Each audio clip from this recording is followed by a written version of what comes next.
I know the Facebook group approach. I've seen a few companies use that.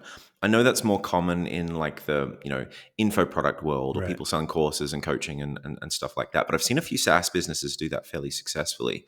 And I think there's probably a few advantages to that. But what made you decide to start with a Facebook group as opposed to an email list or a podcast or a blog, or like what was it about a Facebook group that was advantageous for you?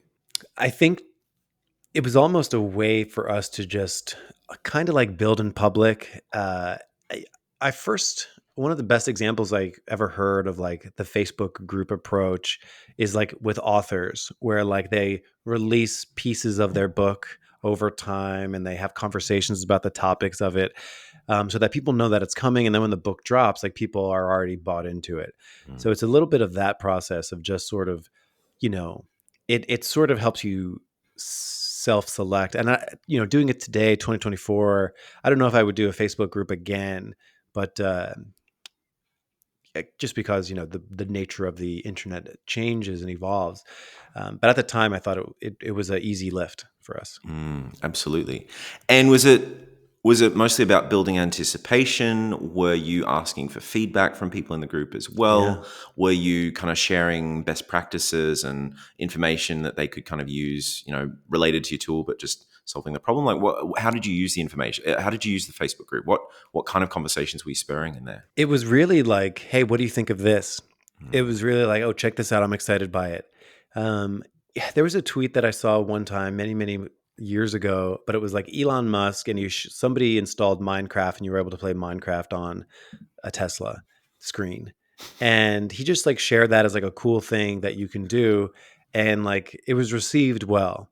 And I just thought like having a spot where you're your own biggest cheerleader, and then whoever wants to listen to it can listen to it is what I was sort of inspired to do at that point in time. So okay, so you started with the community. You had the whole build-in public approach. You had a Facebook group. Did you invite your existing agency customers into that? Did you how did you grow that Facebook group? How did you seed it and expand it? Yeah, so we started finding value in sharing tips. So like how to do Amazon advertising better. So we followed that path, and that sort of what gave us, some energy and momentum after the initial, hey, isn't this cool, wore off. So I think that is something that I've always liked to do, which was just like try to be as helpful as possible for people. Fantastic. And then, so how did you morph from that Facebook group? Like, what was the next step? Is that still your main marketing channel, or has it evolved since then? No, yeah. The Facebook group we deprecated, I guess you would say. Yeah, we don't use the Facebook group very much, or if at all. Ultimately, I think it was just a prioritization focus area. I think me personally, I became less engaged with Facebook, and we never set up systems around it to maintain it after I didn't. Um, After I sort of became disinterested in Facebook, right? So yeah, that's a really interesting reflection. I actually don't have a great reason as to why we sort of stepped away from it. And I every once in a while, maybe a couple times a year, I'm always just like, man, like should we like reinvigorate that? Should we like get that going again?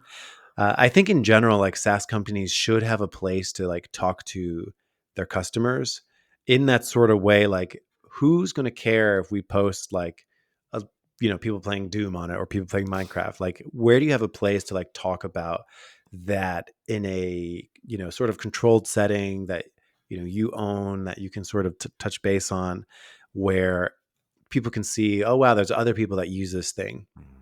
So I don't know if Facebook is the best place for it anymore. Like there's a lot of community building tools out there like Circle or School or something. So I'm not exactly sure where the best place is these days, but I do think having a place to talk to customers really easily with low friction where they are is a valuable advantage. Hey, it's Ryan here. If you liked that video, please click the like and subscribe button somewhere down there and check out the full interview right over here. Go on, click it. You know you want to.